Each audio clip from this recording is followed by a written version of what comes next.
No one? Really? You guys don't want to know like what this class is about?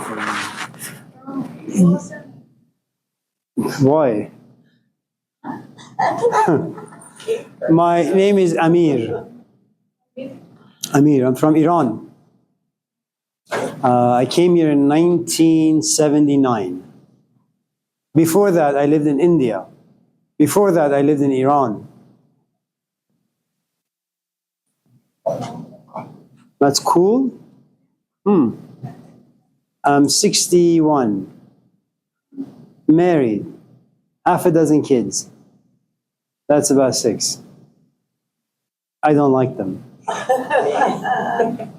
I don't like marriage either. I don't have any college education. When I was hired here some 20 years ago, I put all sorts of nonsense on my application. Are you for real? And they bought it. Here I am. And they can't get rid of me. So, yeah.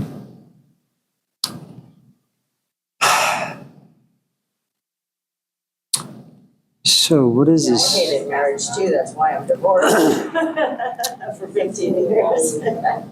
Well, marriage is complicated. Yes. It's good for the most part. Sometimes, If you can come to some common Yeah, yeah. ground, but if you can't, then it's, you know. well, right now the divorce rate is about close to 70%.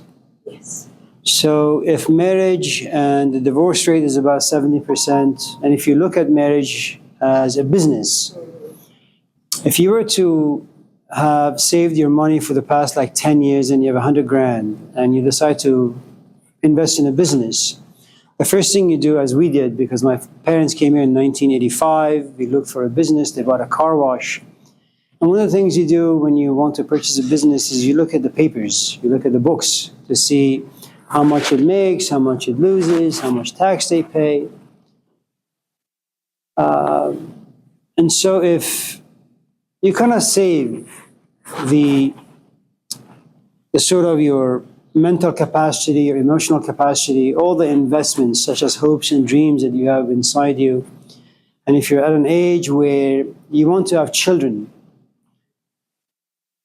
and that requires having a man, and hopefully a man who's stable, both in pocket, i.e. money, as well as head, so he can think well about life. Right now, the business of marriage is bankrupt. It's about 60 some odd percent. So if we had 100 people in this classroom and all wanting to get married, close to 70 of them would fall apart. And so the question is, would it be worth investing?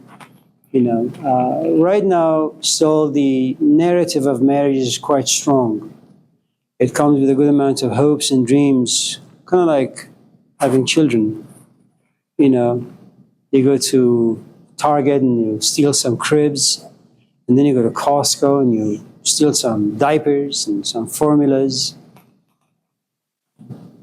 And little by little, you realize that having children is quite complicated. It's not fun as the movies tell us. It's super fun. My kids is my life. I understand it's your life, but it's... Like, I love them. They make you, like, they give you your own family. I understand all of that. But... See, yours is different because you married. No. See, I got baby daddies. I got 4 kids. No, I'm saying. And 4 baby daddies, I don't even deal with them. I just deal with my kids. Well, So, the kids ultimately belong to the social fabric.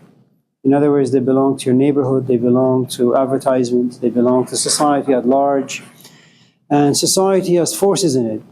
Crummy friends, bad neighborhoods, crime, violence, all sorts of things. And so when you look at kids in terms of the context of society, how their future is going to be, I'm not talking about like looking at your kids or looking at your wife or husband and say, oh, I love them.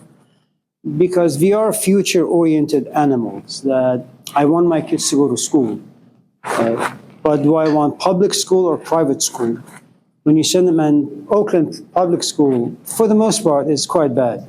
But nevertheless, I mean, if that's the only thing you have, that's the only thing you have. And then as a mom, because you want your kids to be better than you, richer than you, they become more prosperous, you say, well, I want my kids to go to private school. Private school costs money. And then you realize how important money is. And then you say, okay, well, how is it that I got married to a guy who's got no money, no future, no this, no that? And all of a sudden, your perspective about marriage, about children, about being a mom, about society, everything changes. And you say, you know what? Maybe I should just leave Oakland. And you don't leave Oakland all of a sudden. It's after a good amount of experiences and perspectives and insights. It's no different than going through rehab, but we'll talk about that. So anyone else? Any questions, any comments? Let me just say a couple of things about cell phones. I know most of us are addicted to technology. They did this study on eharmony.com some years ago, and they focused on couples who met on the dating app. And they realized that late at night, about 10 or 11 at night, when they're both in bed, instead of turning around and looking at each other and talking to one another, they rather just text. So imagine your companion is sitting next to you, but the idea of actually looking at them and having a conversation proves to be a little too complicated, too difficult, so you text them. Now, this class is not going to change who and what you are. It's not even going to create a dent. Who you are is who you are, and it's taken your parents, negative or positive, society, negative or positive, your own life experiences, mostly negative, to kind of shape you the way you are. And even though most of us in this class would desire a brighter future for ourselves, it's going to be very, very difficult. Having said all of that, we meet once a week for about an hour. Try to not look at your phones. If you have laptops, desktops, lap dances, whatever, just put them away. If I prove to be too boring, welcome to life. That's what life is. Eventually, all things under the sun become boring.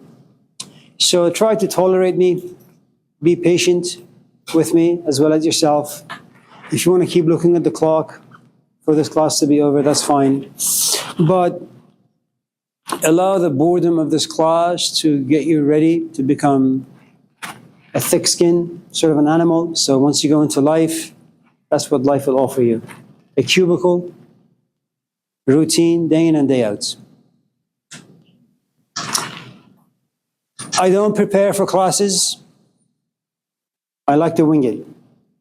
So, you have items on Canvas. I'm sure most of you who are familiar with Canvas, you've already gone there. Hopefully you've done some work. You've listened to the audios. You've watched the video. So come to class with questions. Questions that are important and interesting for you, not for me, for you. Don't give statements. Don't make commentaries. I don't like people commenting on this and that. I really like questions. So come to class with questions, lots of questions. If you don't have any questions, don't say anything. But make sure you come to class with questions. And make sure your questions are embodied. Embodied. So let me tell you what that means. Imagine you have cancer. And you go to the doctor. We don't talk politics. We don't give a shit about politics. You don't talk about your neighborhood. You don't talk about your grades. You talk about, is there a way you can get rid of this disease? Why? It's inside you. It's going to rob you of your life, of your dreams, of your hopes. Okay? You feel the question. And this is Oakland. Most of you are old enough to have gone through some troubles in life. Hello? Okay? So, make sure you come to class with questions that mean something to you, and then we can kind of talk about them. It doesn't matter if they're personal. I've been doing this stuff for a long, long, long time. I'm really good. at least in my own little head. So, give it a shot and see where it goes. Do you have any questions? I'm going to assume that you are, so when we're in classes, like we're on module 2 right now. And so if we have questions, we want to tailor it to that? It doesn't matter. Yeah, it can come from the items on Canvas, or it could be something that you yourself have been thinking about for a while. Because everything really is, at the end of the day, everything's connected to everything else.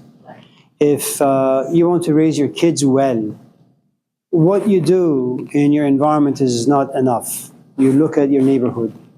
You look at advertisements, you look at video games, you look at drugs, you look at the friends your kids hang out with, you look at the man or the woman in your life, how toxic they are, how healthy they are. You look at your parents or grandparents to see if they're there, taking care of your kids, at least having a bigger community, And then all of a sudden you realize, well, all you wanted to do is just to have sex. That's all you wanted to do. And sex gives you a good amount of pleasure, but all of a sudden now you're stuck with this. And before you know it, you're thinking about a whole host of things. And you're not ready to think about all those things, but it's upon you now. What the hell are you going to do? And then you have to think about, well, what is pleasure? What is worth pursuing? Was this worth being in this particular environment now? So whether the questions come from the modules, just come with questions. I'll connect your questions to other things. Don't worry about that. Okay. Yeah. Thank you. Yeah. Anyone else? Who are you? Your name? Last name? Can you spell that? A-Y-L-I-N.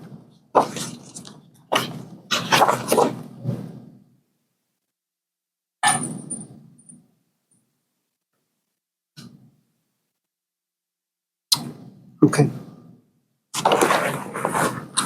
Anyone else with anything before we... Don't be shy. No questions.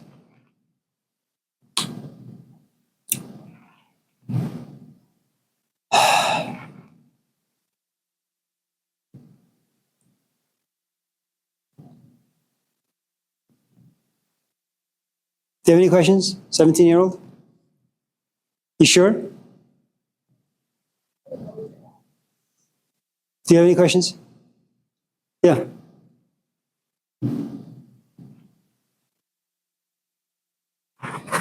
Oh, you like astrology, huh? Yeah, I don't like astrology. Don't tell me. You like tarot cards too? Yeah, I don't like them either.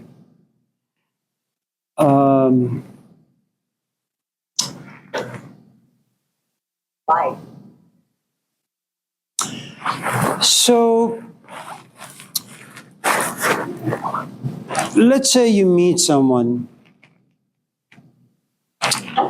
and because someone introduced you to the world of astrology or tarot,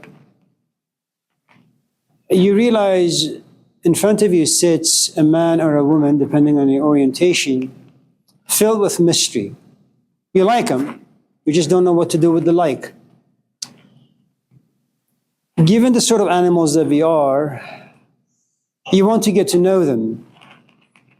That gives you power, hopefully, to decide if you want to stick around or if you want to just leave them to check and just run away. So you say, well, what art's out there that I can use to gain power, to get to know whether or not I like this person? And so you sit next to them and they say, well, I was born in July. Oh, you're a Leo. Yes. I'm sorry? Or whatever. Oh, well, I don't do well with Leos. Leos like to shine all the time. Leos put people down. Leo's this and Leo's that. The truth is, you don't like astrology and you don't like tarot. You want to have access to your future.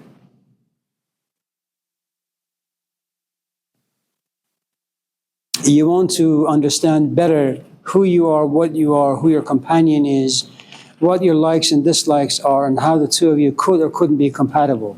and or this is workable or not. Or maybe you don't like any of those. You just like typology, personality types. Is he water? Is he fire? Is he earth? Is he wind? What is he?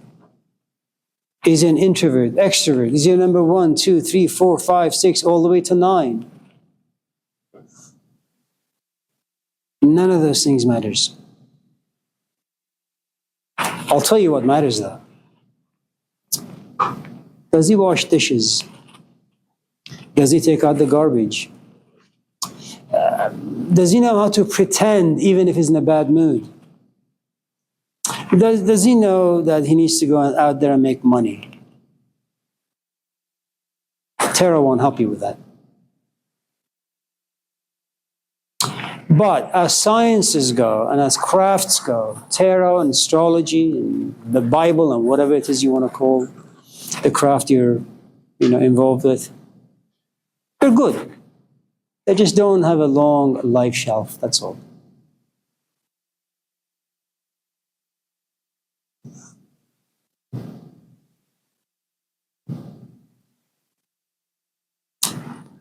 When I was your age, I went out with this young woman. She's very attractive. I'm from Iran. She was also Persian. So we would sit and speak Persian for hours.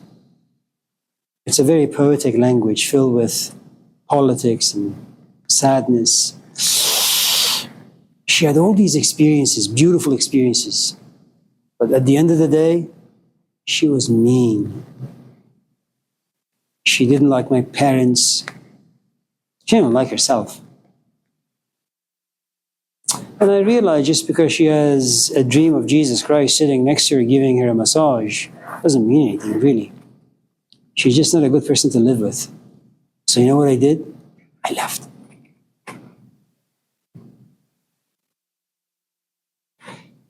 But I did look up her sign. And I loved the house of zodiac in which she was born. But it didn't make her into a decent human being. She wasn't very mature, not seasoned. So screw it.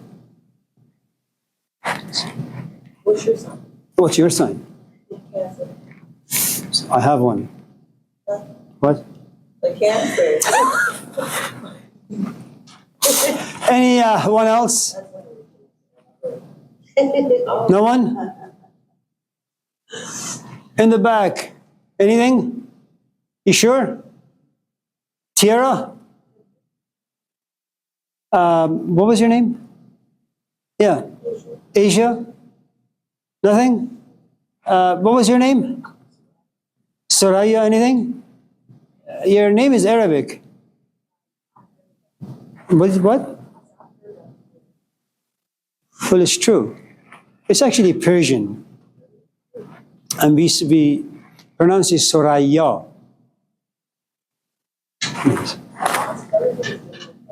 Yeah, you spell it wrongly. Yeah. Tracy, anything? You're just cracking me up with your honesty and with your thoughts. I can appreciate that because I tend to think along lines. I guess we were referring to tarots and astrological signs.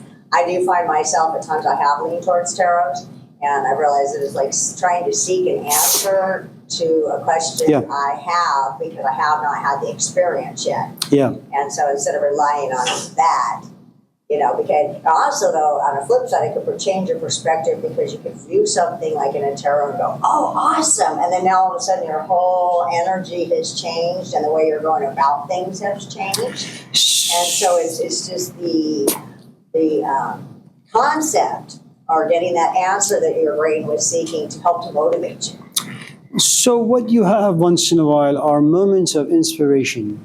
When you don't have an answer, you're dealing with an empty bucket, and you don't really know what to do with just having the question, and it depends on the intensity of the question. Forgive me again. So what happens is, let's just say you have sex, and it's not protected, okay?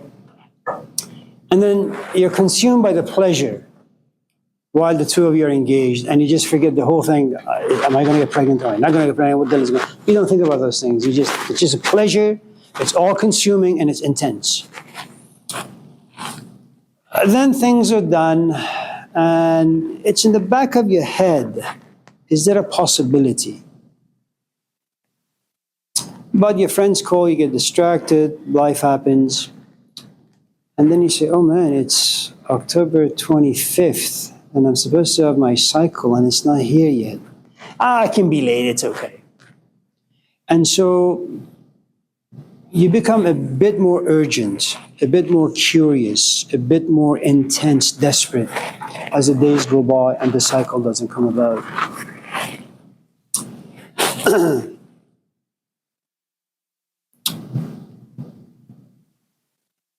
And then you're late by a week or two, and then you go to Walgreens and you steal a pregnancy test, and you bring it home and you pee on it, and it says positive. You're no longer going to deal with this casually. This is a serious thing, okay? So if you look at this, you think about it casually. Is he wearing a condom? Am I on the pill? It's very casual. But the pleasure is so intense, everything is forgotten, okay? Then as time goes on, it becomes a bit more serious. You know, I'm getting close to that time, but for some strange reason, I'm not feeling it. So you become a bit more curious, it's a bit more inspired. And then it snowballs at a standstill where he says, shucks, I'm pregnant. Okay? So what you have is this inspired moment, and that's what tarot and astrology and all these other crafts do for you. There is no real understanding of the question, and even if the answer was to come your way, you wouldn't get it. And just because you ask the question, it doesn't mean first you understand the question, and even if you were to understand the question, it doesn't mean you're ready for the answer. I mean, a lot of us in this class, myself included, there are moments where you say, this is the wrong relationship. That's a beautiful, inspiring insight to have. The next step is, I know it's abusive, I know it's poisonous, I know it's toxic, I want to leave. But that particular moment, so the moment you pack your stuff and leave the house, that's 5 years away from now. Okay? And that's how usually things happen. You have a question, you may not be ready for it, but it's there. Like my father is 90. We have been waiting, and he's very, very healthy. He's a beautiful man. And we've been waiting for his death. Okay? So this past weekend, we had to go to Kaiser because he was bleeding. And all of a sudden we got caught. Even though intellectually you think about your father's passing, all of a sudden, it's not just thinking. Now you feel it. And now you say, the fuck am I going to do with this? Okay? And now your mom is breaking down, your sister is breaking down, your dad is, everyone's just out. Okay? Now, this is while he is still on the bed. He's throwing up. He's okay now, he's at the house. Then comes the next stage, which is, he is actually dead. That's a whole different ballgame. Okay? And questions and answers are very much the same. You ask without really understanding, and then there comes a point where you ask and you understand, and it's goddamn frightening. And then the answer comes your way. It's like you go to your mom, Mom, should I stay with this man or should I leave? Now, there's a reason you're asking, okay? Because something about the relationship has been disturbed. There are these waves, you thought you can swim, but you can't. You're drowning. And so your mom looks at you and says, what do you think, honey? You know, I've seen you coming to the house more often. You're not really comfortable. You've built a house, it's just not a home. And she looks at you and says, get out. Well, you know the answer, you're just not ready to apply the answer.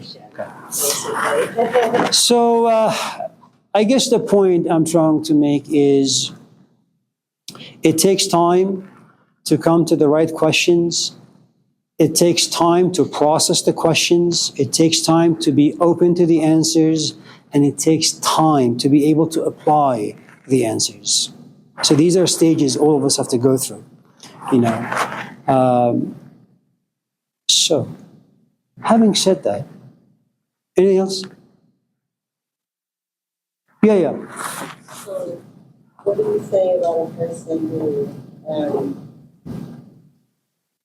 like just want kids but don't want the man? So, you're dealing with two different genders who are wired completely differently. Okay? You have the man, and then you have the woman. Before you talk about children,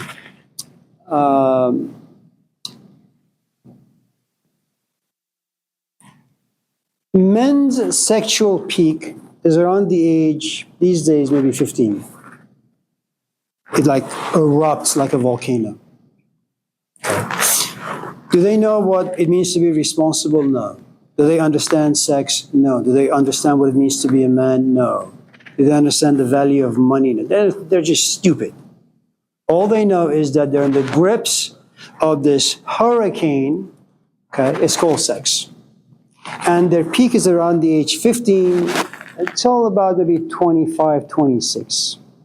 Women's sexual peak is about 27 to about maybe 40, a little less. Okay? So you have two different genders who peak at different times. So it's always going to be a mismatch, always.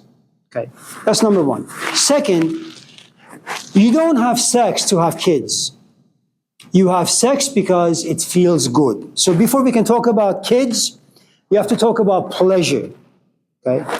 Now, all that aside, there comes a point in a woman's life. Okay, let's say you're an individual, you've gone to school, you're a CEO, and you're 27, 28. And you never imagined yourself wanting to be a mom, wanting to have children. For a woman at a certain stage, her body is designed to be an oven. And it screams, I don't care how much money you got, I don't care who you are, I don't care what you are, I want a baby. And all of a sudden you walk around saying, I'm looking for someone.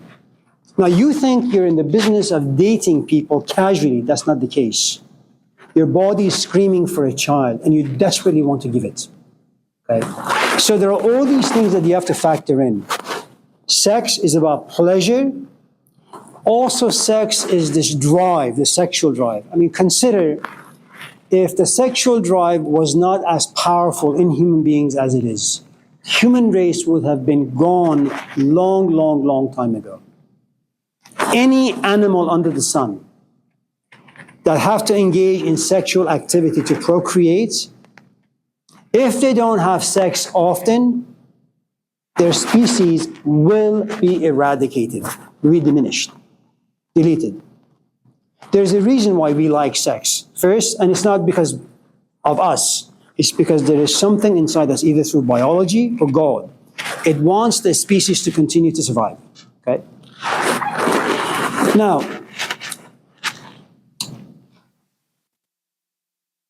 there's a good chance that you're not just going to jump into bed with anyone. So, how do you have sex with someone? Well, and we're not talking about prostitution, which used to be a sacred art, okay? You go to a party. You look over there. And all of a sudden, something about you says, I find him attractive. Now that is magical and it's mysterious. You don't know why you find someone attractive, but you do. Now, if you happen to be very immature, as most men usually are, attraction has this very thin veneer of physicality. I like the way she looks. Okay, so your attraction could be merely physical. Then you can go speak to the chap and you realize he has a nice tone of voice. He also makes you feel a certain way. Then you say, not only do I like the way he looks, I also like the sort of emotions he creates inside me. So it's no longer physical, it's now emotional. So he's got two things that are in his favor: the physicality, his body, and the way he makes you feel about yourself emotionally. Hello. If you happen to be really, really seasoned, you say to him, so what do you do? Now, being a man equals being stupid. Now, he doesn't know your intention of asking him what he does. What you're asking him is this: do you have a job? Do you have money? Do you have a house? Do you have a car? Are you stable? Are you responsible enough to have kept the job for 2, 3, 4, 5, 6 years? Because if you can't hold a job, you certainly can't hold a relationship. And if you happen to be and now you're on the intellectual level, right? Does he have a good head on his shoulder? And if you happen to be spiritual, you say that's not enough, because you can gain the whole world and lose your soul. I'm going to say, so are you religious? And what you're asking or looking for is, he looks good, he feels good, he speaks well, which means he thinks good, but is there a soul to him? Because if he doesn't have a soul, he's not going to want to take the kids to the church. And that's going to be a difficulty for us. So before we talk about kids, and before we talk about sex, and before we talk about pleasure, attraction.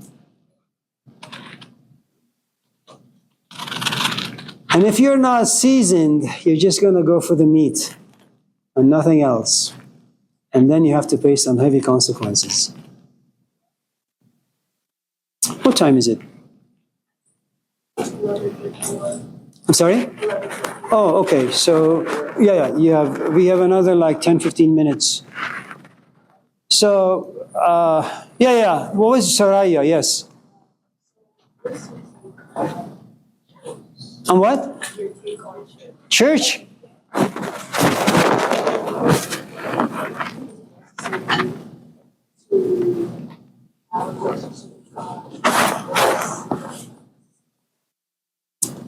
Take care. It's good to meet you.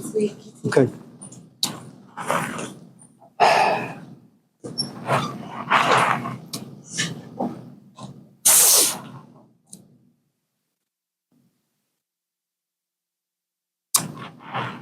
We can't really talk about church or God or religion without understanding. Can I tell you a story? I know we just met.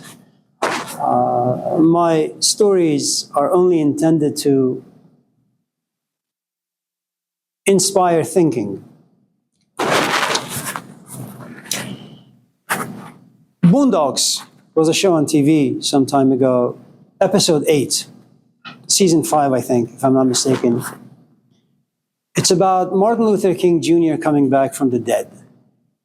And he's been asked to give a talk to an audience. This character has a huge belly, he's bald, and he goes to the microphone to talk to the community, all the people who are around. But he's told, wait, no, you can't go just yet. Right now people are dancing, you have to wait. Okay. Then he goes in to talk. He says, no, wait a minute. People need to be done with their drinking.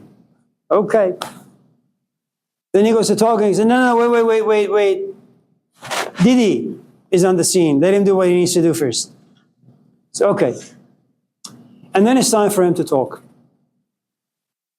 As he's behind the microphone trying to say a few things, the music is way too loud. The people are far too drunk and high, too noisy. He looks at them, turns around, takes a cab, and says, please take me to Canada.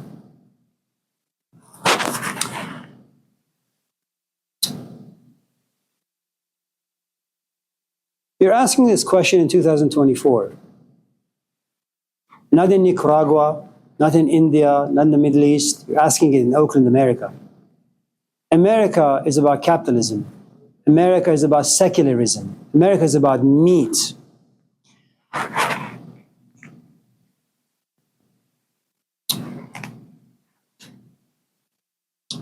Since your question has to do with the church, I'm assuming that you talk about the church, which is connected within the context of Christianity. Even if you were to get rid of capitalism, America, secularism, let me say a couple of things about church. They came about 200 years or so after Jesus Christ. Do you know why? He had made this promise to his disciples, closest people to him, that I'll come back. And when I come back, big guy, we can continue our conversation about this and that.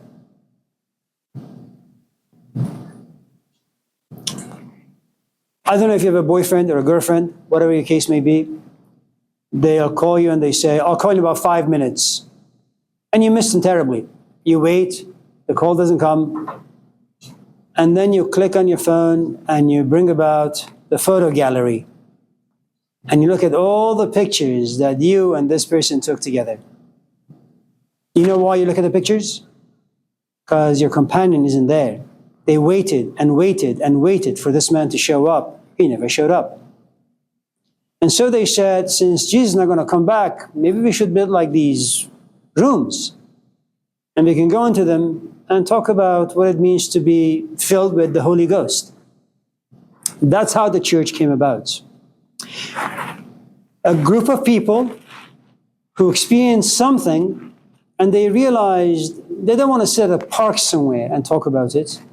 They don't want to like sit in their room and talk about it. They wanted to create a certain space and talk about things that had nothing to do with money, with marriage, with kids, with drinking, smoking, sex. Okay? A church that was created or built some 1,500 years ago is very different than the church that's built today. I don't know what your intention behind the question was. Your body movement tells me that you're not really interested in my answer, which is okay.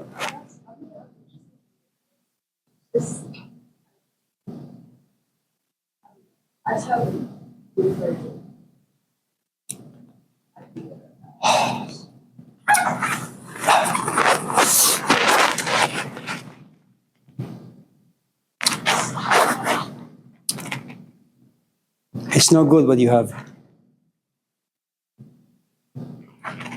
You can have access, full access to what you have without knowing the history. If you want to go into any relationship and you want it to be healthy, know its history well. Because if you go in blind, you may encounter things you won't like, but you're stuck. Maybe instead of asking about the church, maybe you want to talk about what it means to be spiritual. If you don't like the word spiritual, maybe you want to ask what it means to have a restless soul, or to be restless, to be confused, to be the black sheep of the house, to be an old soul, if you want to use those language. It's not enough to simply ask a question. You need to know what you're asking and why you're asking.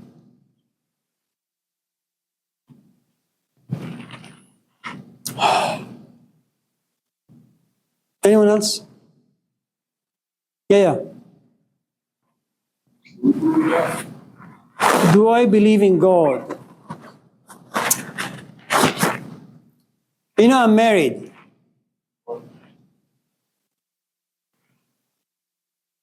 I don't think about my wife. And I don't need my wife. Do you know why I say that? Because I'm healthy. But when I get sick, I had a triple bypass. You know what that is? They cut open your chest.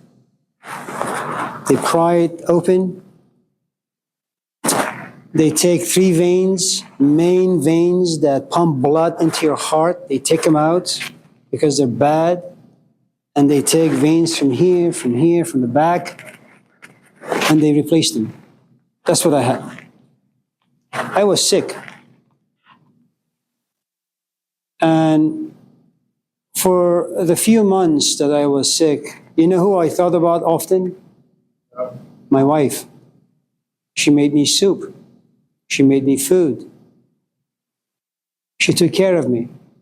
When you ask, do I believe in God? My question would be, do I believe Him when I'm healthy?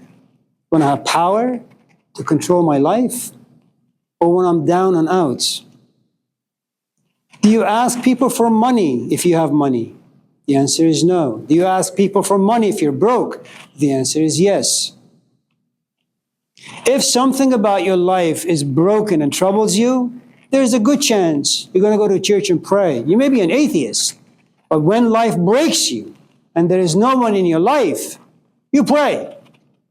But when you have power and control over your life, you got money, you got friends, you're healthy, who the hell needs God? I'm not talking about a bumper sticker, man. I'm not talking about like having a chit chat in this class. Do you believe in God? Yes. That means nothing. You will know who your friends are when you're down and out. In good times, you have lots of them. In difficult times, if you're lucky if you have 1 or 2.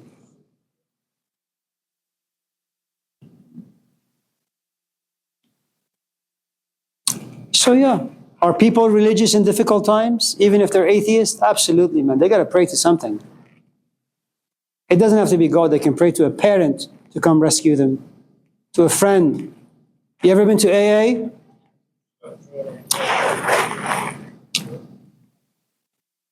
It's a support group. It's like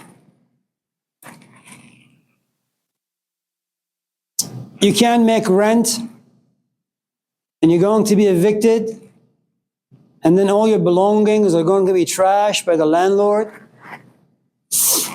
You're going to call your father with whom you haven't spoken for 5 years. You're going to call your mom with whom you haven't spoken for 10 years. You're going to call your siblings, and they're going to say, why don't you come over? And all of you get together, and they look at you and say, how much is your rent? How much money you need? When you do make money, what the hell do you spend it on? Do you drink it? Do you smoke it? Do you porn it? Do you video game it? What do you spend your money on? Do you have a job? And all of a sudden your father says, father who doesn't like you, who says, I'll give you $2,000, but you got to do A, B, C, D. And your mom says, I'll give you another 500, but you got to do E, F, G, H. And all of a sudden you realize you have a support group. Why are they there? Because they love you. They care for you. They want to make sure that you prosper in life.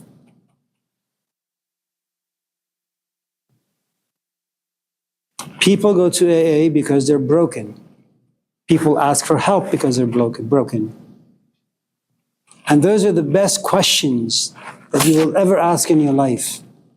Questions that have a good amount of brokenness in them because they mean something to you.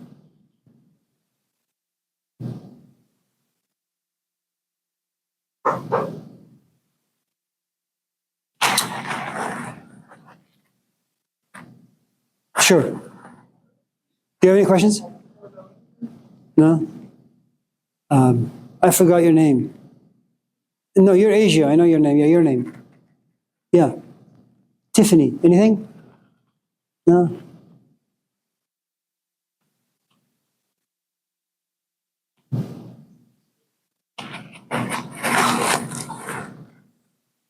You have any questions? You sure? You? You sure? Huh. Tiara? Nothing. Such a quiet class.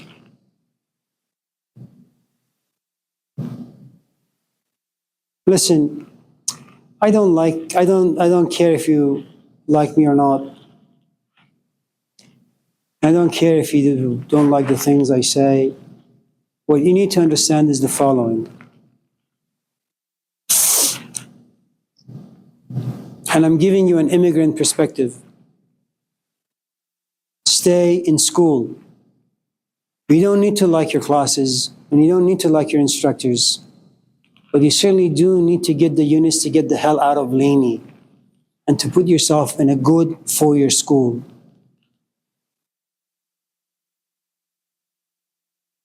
Do whatever you can to pass your classes, including this one. There is nothing wrong with being bored in this class for the next 7 weeks. It'll get you 3 units and a passing grade. And they'll get you a step closer to graduating, leaving Laney. And that's what you want to do.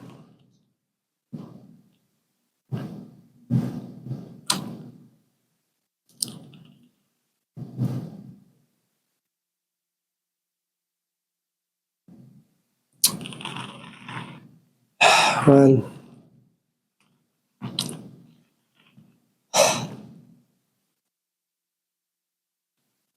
if there are no questions, I suppose you can go home and come back next week, Wednesday. Make sure next week you come with questions. And since human beings are victims of forgetfulness, write your questions down either on your cell phone or on a piece of paper and come to class with them.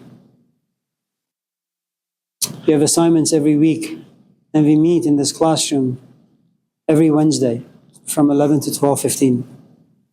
And just in case I say something that rubs you the wrong way, raise your hand, ask for clarification. Don't walk away frustrated. It's good to be frustrated because ideas do that to you. But just in case you want some clarification about some of the things I say, just ask. It's okay. Sounds okay? All right. It's good to meet all of you. Take care. Thank you.